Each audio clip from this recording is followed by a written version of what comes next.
आलोक जी, एक सवाल है मेरा आपसे सर। सवाल ये कि जब पता है कि शाही जामा मस्जिद जैसा मामला है, इतना सेंसिटिव मामला है, उसके लिए आप 4, 5, 10 या फिर ये समझिए कि 100 लोगों की पुलिस भेज देते हैं, 40-50 लोगों को भेज देते हैं, उन्हीं की निगरानी में ये सब कुछ हो जाता है। सर क्या ये सफिशिएंट है? आपको लगता है सेंसिटिव अगर मामला है तो क्या ये सफिशिएंट है क्या सर? इतना प्रशासन की तैनातगी जो इसमें एफआईआर की कॉपी है सर, 1500 माफ कीजिएगा, 150 से 200 लोगों की भीड़ का उसमें जिक्र हो रहा है। ऐसी प्रशासन की मुस्तैदी जो 150 से लेकर 200 लोगों को हैंडल नहीं कर पा रही है। बोले सर। किताबों में दर्ज था, बाबरनामा में दर्ज है, अकबर आईना में दर्ज है, जहां संभल में जामा मस्जिद है वहां कभी मंदिर हुआ। एक मामला अदालत के सामने आया, अदालत ने कहा कि उसको फैसला करना है और फैसला करने से पहले जरूरी है एक सर्वे हो जाए। क्या बुराई थी? सर्वे टीम, सर्वे कमिश्नर वहां पर गया। सर या तो आप सवाल समझ नहीं पा रहे हैं या तो मैं सवाल सही से बोल नहीं पा रही हूँ। मैं आपकी बात समझ गया और बहुत सारे लोग जो वहां कह रहे हैं कि मैंने सबका जवाब दिया, मैं बहुत संक्षिप्त में जवाब बोलिए। एक मिनट दीजिएगा, एक मिनट से बोलिए। एक सर्वे टीम जी, और उसको लगा कि थोड़ी शांत हो गई, कुछ तस्वीरें बेहतर नहीं आई, तो इसलिए उसने फैसला किया कि चलो एक दिन और जाकर के वहां सर्वे कर लिया जाए, कुछ तस्वीरें ले ली जाए। सुबह गए थे, 7 बजे गए थे।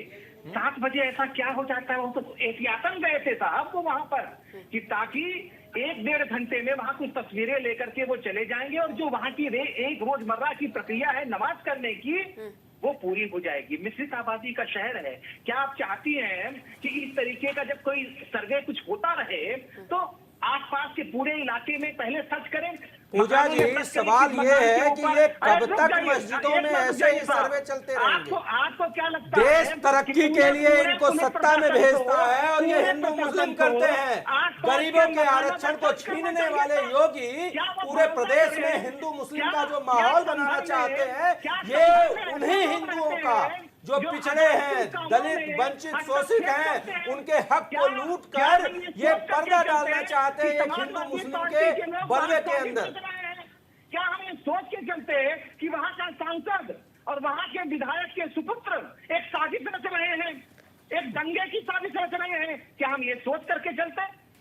और थोड़ी बहुत जिस तरीके की एहतियाती बंदोबस्त की जरूरत होती है आमतौर पे किसी प्रक्रिया को फॉलो करने के लिए, वैसे इंतजाम वहां पर किए गए थे, लेकिन किसी को नहीं मालूम था कि 1,500-2 हजार लोग साजिश इस तरीके की दंगे भड़काने की साजिश अगर समाजवादी पार्टी के लोग करेंगे, ये कहां से है? कहां की पार्टी है? इस देश को वो आगे बढ़ते देखना चाहते हैं कि नहीं देखना चाहते? क्या वो अव्यवस्था फैलाना चाहते हैं? क्या वो नहीं चाहते कि अदालत अगर कोई आदेश दे रही है, अदालत अगर कुछ चाह रही है तो प्रशासन को अपना काम करने देना चाहिए?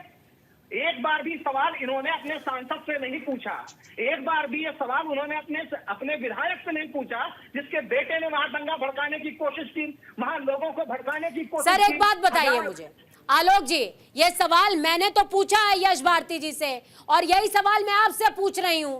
कोई सांसद आपके क्षेत्र में, आपके प्रदेश में बैठ करके लगातार जहां पर जामा मस्जिद जैसी आप सर्वे करवा रहे हो वहां पर वो भड़काऊ भाषण दे रहा है, उसके बावजूद आप प्रशासन की व्यवस्था नहीं करते? आप कह रहे हैं कि जिम्मेदारी किसकी होनी चाहिए? घर घर जाकर देखेंगे क्या? क्या बात आप कर रहे हो सर? क्या बात आप कर रहे हो? अयोध्या में मंदिर का काम चल रहा था, अयोध्या में मंदिर का काम चल रहा था सर, एहतियात बढ़ता गया कि नहीं बढ़ता गया? वाराणसी में चल रहा था, एहतियात बढ़ता गया कि नहीं बढ़ता गया? वहां पर दंगे क्यों नहीं हुए सर? संभल में क्यों हो रहा है? जिस एरिया में जामा मस्जिद था उसके आसपास एहतियाती बंदोबस्त किए गए थे, लेकिन आप क्या चाह रही हैं?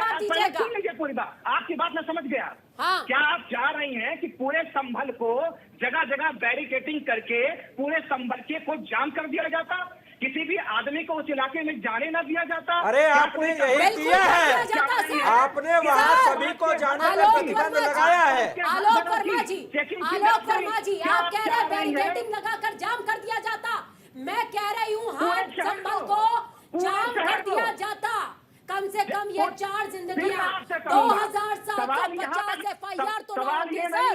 क्या बात आप कर रहे हैं आलोक जी? बैरिकेडिंग का खर्चा ज्यादा आ जाता, इस बात का जिक्र कर रहे हैं आप। 2000 लोगों को भड़काने का काम किसने किया? अगर हर सर्वे में इस तरीके से भड़का के लोग लेकर जितनी के आए दोषी थे, खादी है उतनी दोषी खाकी भी है सर।